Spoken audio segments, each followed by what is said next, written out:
Assalamu alaikum jama'ar bakwai da shanono. Sunana Jaruma Shamsiya.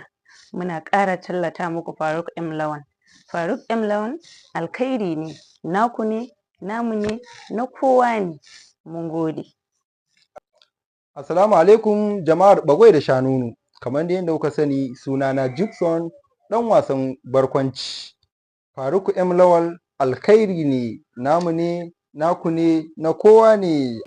Assalamu alaikum mutanen bagwai da shanono. Ni ne naku Isa. Ina ƙara tallata muku Honorable Faruq M Lawan.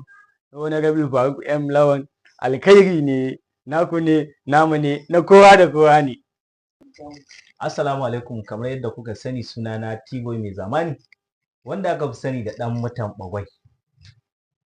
Ina kira ga jama'ar bagwai da shanono, kar su sake a barsu a baya.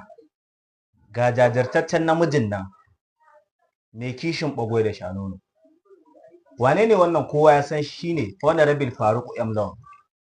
Honorable Faruq M Lawan alkhairi ne a bagwai da shanono. Don sabida haka ina kira ga duk wanda bai sani ba ya sani, wanda kuma ya sani ya ƙara jajircewa sosai akan Honorable Faruq M Lawan. Domin Honorable Faruq M Lawan a bagwai da shanono alkhairi ne. Ba za mu taɓa sanin haka ba, ba za mu taɓa tabbatar da hakan ba sai sanda aka ce yau gashi Honorable Faruq M Lawan ya samu wani babban rabo. A nan za mu tabbatar da wannan maganar tawa. Kamar yadda kuka sani sunana T-Boy mai zamani, wanda aka fi sani da ɗan mutan bagwai. Na gode.